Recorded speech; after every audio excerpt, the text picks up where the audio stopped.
Hi hello நண்பர்களே, இது புதிய பரிமாணம் வழங்கும் புகாரி ஸ்டாக்ஸ். நான் உங்கள் புகாரி ஷெரீஃப். நண்பர்களே, இன்னைக்கு உலகளவில் இன்றைக்கு உற்று பார்க்கக்கூடிய ஒரு விஷயமாக பார்க்கப்படுகிறது இந்தியா பாகிஸ்தான் தொடர்பான இந்த சண்டை நிகழ்வு. பஹல்காம் தாக்குதல் காரணமாக 26 உயிர்கள் பலியிடப்பட்டு அதன் காரணமாக இந்தியா பாகிஸ்தான் மீது தாக்குதல் அறிவிப்பு வெளியாகி 2.5 நாட்கள் 7ஆம் தேதியிலிருந்து 8, 9ஆம் தேதி வரைக்கும் தாக்குதல் நடத்தப்பட்டு அங்கு பல இராணுவ நிலைகள் அதுபோல் தீவிரவாதி நிலைகள் முகாம்கள் அளிக்கப்பட்டதாக இன்றைக்கி இராணுவம் தரப்பில் நமக்கு தெரியப்படுத்தப்பட்டிருக்கிறது. இந்திய தரப்பில் இது போர் இல்லை என்று சொன்னாலும் சர்வதேச நிலைப்பாடுகளும் அதே நேரத்தில் பாகிஸ்தான் தரப்பிலும் இது போர் என்று அறிவிக்கப்பட்டுகிறது. சர்வதேச ஊடகங்களும் இதை வார் என்றே வெளிப்படுத்துகிறார்கள். இருந்தாலும் நமது நிலைப்பாடாக தீவிரவாதிகளுக்கு எதிரான சண்டை என்றே நாம் எடுத்துக்கொண்டாலும் இன்னைக்கு போர் நிறுத்தம் சீஸ்ஃபயர் உருவாகி இருக்கிறது. இந்த போரால் என்ன விளைவுகள் உண்டாகும், இதுதான் இந்த வீடியோவுடைய மிக முக்கியமான விஷயம். இந்த போரால் ஆகக்கூடிய விளைவுகள் என்ன, அதனால் ஏற்படக்கூடிய பொருளாதார ஏற்றத்தாழ்வுகள் என்ன, அதனால் ஏற்படக்கூடிய இங்கு உள்ள மதவாத அல்லது இனவாத பிரச்சனையுடைய நிலை எவ்வாறாக அமையும், அதுபோல அரசியல் லாபங்கள் இதில் எந்தெந்த அளவுக்கு மாறுபாடுகளும் உண்டாகும் என்பதை தான் இந்த வீடியோ உங்கள்கிட்ட விளக்கமாக இருக்கிறோம். அதற்கு முன்பாக நண்பர்களே, புதிய பரிமாணம் சேனலை சப்ஸ்கிரைப் பண்ணுங்கள், உங்கள் நண்பர்களுக்கு ஷேர் செய்யுங்க. நீங்கள் தொடர்ந்து உங்களுடைய ஆதரவு தான் நிச்சயமாக பல ஆதாரங்களை உங்களுக்கு முன்பதாக சொல்ல வாய்ப்பாக அமையும். நன்றி. தொடர்ந்து உங்களுடைய ஆதரவு தேவை. நண்பர்களே, இந்த தாக்குதல் சம்பவம் முதல்ல ஏற்கனவே இப்போ கடந்த வீடியோவில் நான் உங்களுக்கு தெளிவாக சில விஷயங்களை நம்ம எங்கிருந்து இந்த தாக்குதல் சம்பவம் நடந்தது, இப்படியெல்லாம் தீவிரவாதிகள் வந்தார்கள், எப்படியெல்லாம் தாக்கிட்டு போனார்கள் என்கிற விஷயத்தை வீடியோவுடைய ஆதாரத்துடன் நம்ம வெளியிட்டிருந்தோம். அதோடைய தொடர்ச்சியாக இன்று அறிவிக்கப்பட்டு போரும் முடிவுக்கு வந்திருக்கிறது. இந்த போரின் மூலமாக இந்தியாவுக்கு ஏற்பட்டிருக்கக்கூடிய மிகப்பெரிய பாதிப்பு என்று சொன்னால், சர்வதேச அளவில் இந்தியா தானாக முடிவு செய்யக்கூடிய ஒரு வல்லரசு நிலையில் இருக்கக்கூடிய ஒரு நாடாக அறியப்பட்டிருந்த நிலையில் இந்தியா தானாக முடிவு செய்ய முடியாத ஒரு நாடாக சர்வதேச நாடுகளுக்கு முன்பாக இன்றைக்கு தலைமுறை ஏற்பட்டிருக்கிறது. நண்பர்களே, இது ட்ரம்புடைய ஒரே ஒரு வார்த்தை தான். இன்னைக்கு நாங்கள் நீண்ட நேரம் பேச்சுவார்த்தை நடத்தி இந்தியா பாகிஸ்தானுடன் பேச்சுவார்த்தை நடத்தியதால் தான் இந்த போர் நிறுத்த ஒப்பந்தம் நிகழ்ந்திருக்கிறது. இரு நாடுகளும் சமநிலையில் உள்ள நாடுகள் என்பதாக ட்ரம்ப் குறிப்பிடுகிறார். இந்தியாவும் பாகிஸ்தானும் சமநிலை நாடாக ஒரு காலம் ஆக முடியாது. இது ஜனநாயக நாடு, அது மிலிட்டரியுடைய ஆட்சியுடைய நாடு. அது ஒரு பக்கம் ஜனநாயகம் என்று சொல்லப்பட்டாலும் இது முழுக்க மிலிட்டரியுடைய ஆட்சியில் இருக்கக்கூடிய ஒரு நாடு பாகிஸ்தான். பாகிஸ்தானுக்குள்ளேயே உள்நாட்டு கலவரத்தை கட்டுப்படுத்த முடியாமல் கிட்டத்தட்ட 40 ஆண்டுகளுக்கு மேலே தத்தளித்திட்டு இருக்கக்கூடிய ஒரு நாடு. பாகிஸ்தானுடைய மிலிட்டரிக்கும் சரி, பாகிஸ்தானுடைய அரசுக்கும் சரி, கட்டுப்படுத்த முடியாத பல அங்கே பயங்கரவாத குழுக்கள் இருக்கிறது. தாக்குதல் நடத்தப்பட்டிருக்கக்கூடிய அதே நாட்களிலேயே 8ஆம் தேதி அங்கு பலுச்சிஸ்தான் தீவிரவாதிகள் தாக்குதல் நடத்தினார்கள். அதன் மூலமாக 19 பேர் உயிரிழந்தார்கள் என்ற செய்தி சர்வதேச ஊடகங்களில் வெளியானது.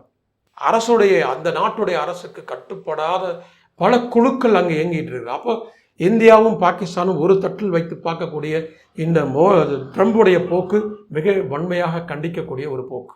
இது ஒரு புறம். இரண்டாவது, 2.5 நாட்களுடைய போர் இன்னைக்கு முடிவுக்கு வந்தது ஒரு பக்கம் இருந்தாலும் மிக மிக மோசமான ஒரு தோல்வி. இராணுவ தரப்பில் வெற்றி என்பதை வெளிப்படுத்தினாலும் அது இராணுவ வீரர்களுக்கு நாம் செய்யக்கூடிய சல்யூட். அரசியல் கட்சிகள் நிலைப்பாடுகள் எந்த நோக்கத்துக்காக இந்த தாக்குதல் நடத்தியிருந்தாலும் அதை ஒரு பக்கம் நாம் ஒதுக்கிவிட்டு இந்திய இராணுவ வீரர்கள், இந்திய இராணுவம் எங்கு யாரை எதிர்த்து நிற்கிறதோ அந்த அந்த அந்த இராணுவ வீரர்கள் எதிர்த்து நிற்பதற்கு ஆதரவு கொடுத்து முழு நாடும் எழுந்து நிற்க வேண்டியது இந்த தேசத்துடைய கடமை, ஒரு குடிமகனுடைய கடமை. அதற்காக எல்லோரும் ஆதரவு தெரிவித்தோம். இந்திய இராணுவம் வெற்றி பெற வேண்டும் என்பதை ஆர்வம் தெரிவித்தோம். அந்த வெற்றியை பெற்றது உண்மையிலே நிம்மதிதான். என்றாலும் இந்த போரால் நிகழ்ந்தது என்ன, இந்த தாக்குதலால் நிகழ்ந்தது என்ன, எதற்காக இந்த தாக்குதல் தொடங்கியது, எதற்காக இந்த தாக்குதல் முடிவுற்றது, இந்த கேள்வி ஒவ்வொரு இந்தியரின் மனதிலும் இருந்து கொண்டிருக்கிறது. நண்பர்கள், உங்கள் மனதிலும் சரி, என் மனதிலும் சரி, எல்லாருடைய மனதிலும் சரி. 5 தீவிரவாதிகள் என்று சொல்லப்பட்டது. பிறகு 4 தீவிரவாதிகள் வந்து தாக்குதல் நடத்திவிட்டு 26 உயிர்கள் பலியாகி இருக்கிறது. நண்பர்களே, இந்த 26 பேருடைய உயிர் பலிக்கு நீதி நிச்சயமாக வேண்டும். நீதி விசாரணை நடத்தப்பட்டே ஆக வேண்டும். அதுக்கு பதில் சொல்லி ஆக வேண்டும். அதுக்கு சம்பந்தப்பட்டவர்களை கைது செய்து நீதிமன்றத்தின் மூலம் ஆஜராக்கி அவர்களுக்கு முழுமையான மரண தண்டனை விதித்து ஆக வேண்டும். இது கண்டிப்பாக நிகழ்த்தப்பட வேண்டும். நண்பர்களே, இது ஒரு புறம். ஆனால் ஒரு நாட்டினுடைய ஒரு தாக்குதல் சம்பவம் நடைபெற்றுமானால், முந்தைய நிகழ்வாக இருந்தாலும் ஒரு நாடு என்ன செய்யும் சொன்னால், அந்த தீவிரவாதிகளை தேடி பிடித்து நீதிமன்றத்தின் முன்னாடி நிறுத்தி அவனுக்கு தண்டனை பெற்றுக் கொடுத்து, அந்த தண்டனை விசாரணையின் மூலமாக இந்த தாக்குதல் சம்பவத்துக்கு யார் காரணம், எந்த அமைப்பு தலைமை காரணம், யார் தூண்டியது, அதற்காக இராணுவ பயிற்சி கொடுத்தது யார், எந்த முறையில் அவர்கள் இந்த நாட்டுக்குள் வந்தார்கள், அவர்களுக்கு பண உதவியும் ஆயுத உதவி செய்தது யார் என்பதை தீர்மானமாக முடிவு செய்து அந்த கூட்டத்தை எங்கிருக்கிறார்களோ தேடி பிடிச்சி முதல் இந்த குற்றவாளிக்கு தண்டனை கொடுத்த பிறகு அந்த குற்றவாளி சம்பந்தமாக ஐநாவிடம் முறையிட்டு, நண்பர்களே, ஒரு நாட்டுடைய மேலே தாக்குதல் நடத்துவது, அது மேலே எல்லை தாண்டி உள்ள சென்று தாக்குவதுங்கிறது சாதாரணமாக முந்தைய காலம் மாதிரி இப்போ நடத்த முடியாது. ஒரு நாட்டு மீது யாரும் போர் தொடுக்க முடியாது. ஏனென்றால் ஒரு நாட்டுடைய போர் தொடுப்பதற்கு அந்தந்த ஆதரவு நாடுகள் பின்புலமாக இருக்கிறது. இப்போ இந்த பாகிஸ்தானுடைய போர் தொடுக்கணும்னா பின்னாடி சீனா இருக்கிறது, ரஷ்யா இருக்கிறது. நமக்கு ஆதரவாக ரஷ்யா பேசினாலும் அங்கே ரஷ்யாவுடைய தொடர்பும் அங்கே இருக்கிறது. அதுபோல் நமக்கு ஆதரவாக அமெரிக்கா இருக்கிறது என்று சொன்னாலும் அமெரிக்காவை நம்பி இதுவரைக்கும் யாரும் அமெரிக்கா நம்பினவர்கள் வாழ்ந்ததாக வரலாறு இல்லை. அவர்கள் நசுக்கப்பட்டிருக்கிறார்கள், அழிக்கப்பட்டிருக்கிறார்கள். இந்த இப்போ வந்திருக்கிற ட்ரம்ப் பல நாடகங்களை நடத்தி கொண்டிருக்கிறார். அமெரிக்க அதிபர் ட்ரம்ப் ஆரம்பத்திலிருந்தே பல நாடுகள் மோடியை வைத்து அங்கு கிண்டல் கேலி செய்து ஒரு கோமாளியாக மோடியை அவர் மாற்றியவர், மக்கள் முன்னிலேயே ஒரு கோமாளியாக மாற்றியவர். சரி, இப்படி இருக்கிற நிலையில் ஒரு தாக்குதல் சம்பவம் நடத்துன்னு சொன்னால், மக்களால் தேர்ந்தெடுக்கப்பட்ட அரசு இது, ஜனநாயக நாடு இது. முதலில் இவர் பாரத பிரதமர் சொல்லக்கூடியவர் தலைமை முதன்மை மந்திரி. அதோடைய ஜனநாயக அமைப்பு என்ன? நாடாளுமன்ற அமைப்பு. நாடாளுமன்ற அமைப்புக்கு எதிர்க்கட்சிகள் சம பங்கு உடையவர்கள். இப்போ நாடாளுமன்றத்தில் விவாதிக்காமல் எந்த விதமான இராணுவ நடவடிக்கை எடுக்கக்கூடாதுங்கிறது இன்றைய அரசியல் சாசனத்துடைய முடிவு. நாடாளுமன்றத்தில் விவாதத்தை வைக்காமல், எதிர்க்கட்சிகளுடன் விவாதிக்காமல், பாதுகாப்பு கவுன்சிலுடன் விவாதிக்காமல், அந்த விவாதத்தின் அடிப்படையில் ஒரு முடிவு செய்து அந்த முடிவை ஐநாவிடம் தெரிவித்து இவர்கள் குற்றவாளிகள் தான், அவர்கள் மீது தாக்குதல் நடத்துகிறோம் என்பதை உறுதி செய்து பிறகு தாக்குதல் நடத்துவதுதான் இந்தியாவுடைய மரபு, உலக நாடுடைய மரபு. ஒரு தாக்குதல், எல்லை தாண்டி தாக்குதல் செய்வதற்கான மரபு. இந்த அத்தனை மரபுகளையும் மோடி அரசு மீறி இருக்கிறது. இதற்கான ஐடியா கொடுத்தது யார்? இதுக்கு முந்தைய காலங்கள் நடந்த போர்களிலே முடிவு செய்கிறதுக்கு முன்பதாக எல்லா அறிக்கையும் தயார் செய்து இது மாதிரியான விஷயங்கள் எல்லாம், டிப்ளமேட்டிக் விஷயங்கள் எல்லாம், ராஜதந்திர விஷயங்கள் எல்லாத்தையும் தீர்மானம் செய்து அவர்கள் அறிக்கை சமர்ப்பித்து அதிகாரிகளும் அமைச்சர்களும் எதிர்க்கட்சி தலைவர்களும் கூடி ஆலோசனை செய்து ஒரு முடிவெடுப்பார்கள். டெல்லியில் நடந்த எதிர்க்கட்சி கூட்டத்தில் பிரதமர் கலந்து கொள்ளவில்லை. உயர்மட்ட குழு கூட்டத்தில் கலந்து கொண்டார். ஆனால் எதிர்க்கட்சி அழைக்கப்பட்ட ஒரு கூட்டத்தில் மிக மிக குறைந்த நேரத்தில் விவாதமே இல்லை. அதில் நாடாளுமன்ற விவாதமும் இல்லை. போர் உடனடியாக அறிவிக்கப்பட்டது. இன்னும் சொல்ல போனால் இன்னொரு தவறான விஷயத்தை விடுதலை, தண்ணீரை நிறுத்துவோம் என்ற அறிவிப்பு. இது ரொம்ப வேடிக்கையான ஒரு விஷயம். 2014 அறிவிச்சு, 2019 அறிவிச்சு தண்ணியெல்லாம் ஏற்கனவே நிறுத்தலை. அந்த ஏற்கனவே நிறுத்தப்பட்ட தண்ணியை திரும்ப நிறுத்த முடியும்? ஏற்கனவே 3 முறை அறிவிக்கப்பட்டது தண்ணீர் நிறுத்தப்படும் என்பதாக. எப்படி நிறுத்தப்படும்? கிழக்கு பகுதியில் உள்ள விஷய தண்ணீரை மட்டும்தான் நம்ம பகுதியில் உள்ளது. மேற்கு பகுதியில் உள்ளது ஆட்டோமேட்டிக்காக அது பாகிஸ்தான் போயிட்டுருக்கு. இப்போ கிழக்கு பகுதியில் இருக்கக்கூடிய நதியுடைய சிந்து நதியுடைய தண்ணீரை நிறுத்த வேண்டுமானால் அது இருக்கிறது 2 அணைகள் இருக்குது. 2 அணைகளில் 1 அணை பெரிய அணையாக இருக்குது. நிறுத்தப்படும் சொல்லி நிறுத்தி 11 மணி நேரத்தில் கனமழையால் திறந்து விடக்கூடிய கட்டாயம் ஏற்பட்டு விட்டது. இது அங்கே ஒரு பெரிய ஃபெயிலியர். சரி, அடுத்தபடியாக சொல்லப்பட்டது விசாக்கள் ரத்து செய்யப்படும்.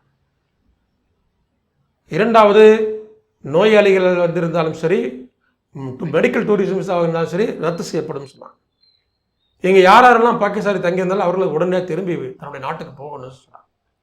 நண்பர்களே, இது போர். நீங்கள் சொன்னது போர் என்பதாக நீங்கள் சொல்லலை, தாக்குதல்னு தான் சொன்னீங்க. தீவிரவாத முகாம்களை அழிக்க போகிறதுன்னு சொன்னாங்க. இந்த வெளியே அனுப்புறது, ஒரு நாட்டில் இருக்கக்கூடிய வெளியே அனுப்புறது போர் உச்சம் என்ற நிலை வரும்போது தான் அந்த நாட்டு மக்களை நாட்டை விட்டு வெளியேற்ற பழக்கம் உண்டு. ஆனால் இந்திய அரசு போர் என்பதை அறிவிக்கவே இல்லை, போர்னு சொல்லவே இல்லை. தீவிரவாத முகாம்களை நாங்கள் நிலைகளை தாக்கி அழிக்கிறோம் தான் சொன்னாங்க. அங்கேயும் ஒரு இழப்பு. அப்போ யார் இவர்களுக்கு ஆலோசனை கொடுக்கிறார்கள்? தவறான ஆலோசனைகளை யார் கொடுக்கிறார்கள்? எவ்வளோ மோசமான ஒரு பழக்கம். இங்கே நாம் இந்தியா ஒரு மெடிக்கல் ஹப், மெடிக்கல் டூரிசம் நடத்துகிறோம். பல நாடுகளில் இருந்து இந்தியாவில் மெடிக்கல் டூரிசம் வரக்கூடியவர்களுக்காக வேண்டி இந்திய அரசு பல்வேறு நடவடிக்கைகளை காலகாலமாக செய்து கொண்டு வருகிறது. நாமளே இந்திய அரசே அழைத்து விசா கொடுத்து அழைத்து ஆம்புலன்ஸ் வச்சு மருத்துவமனைக்கு கொண்டு போகக்கூடிய பணிகளை டூரிசம் மூலமாக செய்கிறோம். அப்படிப்பட்ட ஒரு செயல்களை நாம் செய்துட்டு இருக்கிற நிலையை உடனடியாக ரத்து செய்வதுங்கிறது இது எப்படிப்பட்ட ஒரு அறிவியலித்தனமான ஒரு செயல். முதல்ல என்ன செய்ய வேண்டும்? வெளிநாட்டு டூரிசத்துக்கு நாங்கள் தற்காலிகமாக தடை போடுகிறோம், அறிவிக்க வேண்டும். அது அறிவிக்கலை. சரி, அப்படி வெளிநாட்டிலேருந்து எவ்வளோ பேர் இங்கே வந்திருக்கிறார்கள், மருத்துவத்துக்கு எவ்வளோ பேர் வந்திருக்கிறார்கள், யார் குடி வந்திருக்கிறார்கள், சுற்றுலா எவ்வளோ பேர் வந்திருக்கிறார்கள், இங்கே பணிக்கு எவ்வளோ பேர் வந்திருக்கிறார்கள், இந்த பட்டியல் வெளியிடணுமா இல்லையா? அதுவும் வெளியிடவில்லை. எப்படி ஒரே நாளில் வெளியேற்றுன்னு சொல்ல முடியும்? உலக நாடுகள் எந்த நாடுகளும் இதுவரைக்கும் அப்படி சொன்னதாக வரலாறே இல்லையே. அப்போ இதுலேயும் அங்கே புத்திசாலித்தனம் கையாளப்படவில்லை. இதற்கும் ஐடியா யார் இந்த மாதிரியான ஐடியா கொடுத்தார்கள் என்பது புரியவில்லை. சரி, தாக்குதல் சம்பவம் நடந்தது. எதுக்காக தாக்குதல் நடந்துச்சு? ஏன் தாக்குதல் நடந்துச்சு? தீவிரவாதிகளை நாங்கள் முகாம்களை அழிக்க போகிறோம். சரி, இந்த 4 தீவிரவாதிகள் யார் யார்? இவர் எந்த ஊருக்காரர்கள்? எங்கிருந்தார்கள்? இவர்களை யார் அனுப்பியது? இந்த தீவிரவாதிகள் அங்கே இருந்தார்களா? தப்பி ஓடி பாகிஸ்தானுக்கு போயிட்டார்களா? இந்த தீவிரவாதிகள் நீங்கள் அழிச்சொழித்தீர்களா? எந்த விதமான தகவலும் இல்லை. அப்போ போர் எதற்கு தாக்குதல் நடத்தினீர்கள்? இருதரப்பிலும் உயிர்கள் பலியாச்சு இல்லையா?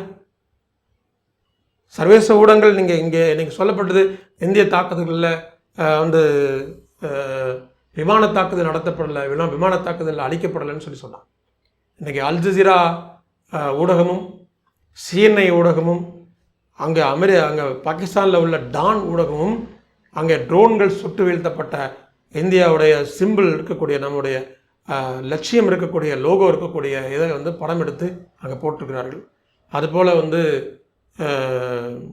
விமானம் ரஃபேல் விமானம் தாக்குதல் செய்யப்பட்டு அது நொறுங்கி கிடக்கிற விமானத்துடைய இதை இந்திய பகுதியை போட்டுக்கிறார்கள். உதவி பாகங்களை அவங்க போட்டுக்கிறார்கள். இந்த தகவல் ஊடகங்கள் முழுமையாக பாஜக அரசுடைய அச்சுறுத்தலை உட்பட்டு அதிகமான பொய் செய்திகளை, தவறான செய்திகளை வெளியிட்டு மக்களை உசுப்பேற்றுற வேலைகளை செஞ்சுட்டு இருந்தாங்க. ஆனால் ஒரு ஊடகத்துடைய பணி என்ன? நிகழக்கூடிய நம் தரப்பு விஷயங்களையும் செய்திகளையும் வெளியிட வேண்டும். அதே நேரத்தில் பாதிக்கப்படக்கூடியவா அல்லது நிகழக்கூடிய நாட்டுடைய செய்திகளையும் வெளியிட வேண்டும். இதுதான் ஊடகம். ஆனால் இந்த தாக்குதல் சம்பவத்தில் மூலமாக இந்தியாவுக்குடைய இழப்புகள் ஏற்பட்ட இழப்புகளையும் நாம் அங்கே இரு நாட்டு இழப்பையும் பற்றி பேசுதான் ஆகும். கிட்டத்தட்ட 2500 to 3500 கோடி ரூபாய் இந்த தாக்குதல் சம்பவம் மூலமாக இந்தியாவுக்கு நமக்கு இழப்பு ஏற்பட்டிருக்கிறது. காரணம் என்னன்னு சொன்னால், ரஃபேல் விமானத்துடைய 4 விமானங்களை நாங்கள் சுட்டு வீழ்த்தினோம் என்பதாக பாகிஸ்தான் சொல்லியிருக்கிறது. இந்திய தரப்பில் எந்த தகவலும் இல்லை அப்படி என்பதாக மறுத்திருந்தாலும் சர்வதேச ஊடகங்கள் அதை சில ஊடகங்கள் உறுதிப்படுத்துகிறார்கள். கிட்டத்தட்ட 100கணக்கான ட்ரோன்களையும் தாக்கி அழிக்கப்பட்டிருக்கிறது என்பதாக சொல்லியிருக்காங்க. அது இல்லாமல் நாம் மேலே போகக்கூடிய அந்த விமானத்தை தாக்கி அழிக்கிறதாக பல வீடியோக்களை இந்திய இராணுவம் வெளியிட்டிருந்தது. அப்படி வெளியிடும்போது நம்முடைய ஏவுகணைகள் தாக்குதல் நடத்த போகும்போது ஒரு வினாடிக்கு 60 ஏவுகணைகளை வீச முடியும். அப்படி வீசுவதில் நம்முடைய ஒரு ஏவுகணைய விலை ஆக குறைந்தது 10 12 கோடி ரூபாய். அதே இடத்துல S-500 போன்ற ஏவுகளுடைய விலைன்னு பார்த்தோம்னா 20 25 கோடி ரூபாய் அதுக்கு செலவாகும். அப்போது தாக்குதல் நடத்த போகும்போது இந்த 2.5 ஆண்டுகள் 6 முறை தாக்குதல்கள் பஞ்சாபில் ஆரம்பித்து பல இடங்களில் கடற்படையிலிருந்து ஏவப்பட்ட தாக்குதல்கள் இது எல்லாம் போக்கும்போது அதிக அளவு பெரும் இராணுவ ஆயுத இழப்பை நாம் சந்தித்திருக்கிறோம். அதுபோல இந்த விஷயத்தில் பாகிஸ்தான் புத்திசாலித்தனமாக நடந்திருக்கிறது என்ற தகவலையும் பல வெளிநாட்டு ஊடகங்கள் சொல்கிறது. ஏனென்று சொன்னால், பாகிஸ்தான் சாதாரண நம்முடைய ட்ரோனுடைய தானியங்கி விமானத்துடைய விலை 2 கோடி ரூபாய்க்கு மேலே உள்ள நம்முடைய ட்ரோனுடைய விலை. ஆனால் அதே நேரத்தில் பாகிஸ்தான் எகிப்திலிருந்து வாங்கிய அந்த ட்ரோனுடைய விலை 3 - 5 லட்சம் ரூபாய்க்கு இடைப்பட்ட டெம்மி, கிட்டத்தட்ட ஒரு டெம்மி 20 கிலோவுக்கு மேலே அதோடைய வெடிபொருட்களை சுமந்துட்டு வரக்கூடிய சக்தி அதுக்கு கிடையாது. ஆனால் நம்முடைய ட்ரோன்களில் 60 - 70 கிலோவுக்கு மேலே வெடிபொருட்களை சுமந்து செல்லக்கூடிய ஆளில்லா விமானம் தாங்கிகள், அதில் லான்ச்சரையும் சுமந்து போகக்கூடிய சக்தி படைத்தது நம்முடைய ட்ரோன்கள். அந்த மாதிரியான ட்ரோன்கள் சுட்டு வீழ்த்தப்பட்டிருக்கிறதுங்கிற தகவலும் அங்கே சர்வதேச ஊடகங்களுடைய பார்வையில் CNN, அதுபோல் அல் ஜசீரா போன்ற சேனல்கள் வெளியிட்டிருக்கிறார். BBC அவர்களும் இந்த சேனல்களில் வெளியிட்டிருக்கிறார்கள். ஸோ இந்த இழப்புங்கிறது எதற்காக இந்த இழப்பு? என்ன செஞ்சீங்க? இந்த தாக்குதல் சம்பவத்து இந்த போருக்கும் என்ன தொடர்பு இருக்கிறது? இந்த தாக்குதல் சம்பவம் எதற்காக நடத்தப்பட்டது? இதனுடைய முடிவு என்ன? தொடங்குனீங்க, என்ன பண்ணிட்டீங்க? அது பிடிச்சிட்டிங்களா? அல்லது தீவிரவாதிகளை, இந்த 4 தீவிரவாதிகளை கொன்று விட்டீர்களா? இல்லை தீவிரவாதத்துக்கு காரணமானவர்கள் அழிக்கப்பட்டார்களா? இந்த அழிக்கப்பட்டார்கள் என்று தகவலை சொல்வது யாராக இருக்க வேண்டும்? அழிந்தவர்கள் தரப்பில் இருந்தானே சொல்ல வேண்டும். பாகிஸ்தான் அதற்கான தகவலை உறுதி செய்யவில்லை. அல்லது அந்த அமைப்பும், எந்த தீவிரவாத அமைப்பை சேர்ந்தவர்கள் கொல்லப்பட்டு விட்டார்கள், இந்திய அரசு எந்த தீவிரவாத அமைப்பு மீது குற்றம் சாட்டியதோ அந்த தீவிரவாத அமைப்பு அழிக்கப்பட்டு விட்டதுங்கிற தகவலும் எதுவும் இல்லை. பிறகு இந்த தாக்குதல் எதற்காக நடத்தப்பட்டது? ஒன்று, இந்த தாக்குதல் நடத்துவதற்கு காரணமான இந்திய உயிர்களை 26 உயிர்களை பலிகொண்ட கொடூர இந்த தாக்குதலுக்கு காரணமானவர்கள் இதுவரைக்கும் கண்டுபிடிக்கப்படவில்லை. எப்படி இவர்கள் தாண்டி போனார்கள்? எப்படி உள்ள வந்தார்கள்? எப்படி தாண்டி போனார்கள்? நண்பர்களே, மிக மிக ஆபத்தான ஒரு விஷயம். நான் சொல்வதைத்தான் நீ கேட்க வேண்டும், நான் வேற எந்த தகவலையும் மக்களுக்கு சொல்ல மாட்டேன் என்கக்கூடிய இந்த பிஜேபி அரசுடைய, ஆர்எஸ்எஸ் பிஜேபி அரசுடைய போக்கு மிக மிக கண்டிக்கத்தக்கது, மிக மிக கொடூரமானது. ஏன்னா மக்களுக்கு மக்களால் தேர்ந்தெடுக்கப்பட்டவன் நீ. மக்கள் தான் உனக்கு எஜமானர்கள். மக்களுக்கு விளக்காமல் யாருக்கு நீ விளக்க போற? அப்போ இவர்கள் உள்ள எப்படி வந்தார்கள்?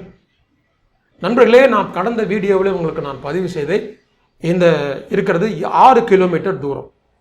நடைப்பயணமாகவோ அல்லது குதிரையில் போனாலோ 2 மணிலேருந்து 2.5 மணி நேரம் ஆகும்ங்கிற தூரம். பஹல்காமிலிருந்து அந்த பைசரனுக்கு போகக்கூடிய தூரம். ஹெலிகாப்டரில் போகிறதா இருந்தால் 5 நிமிடத்தில் போய்விடலாம்.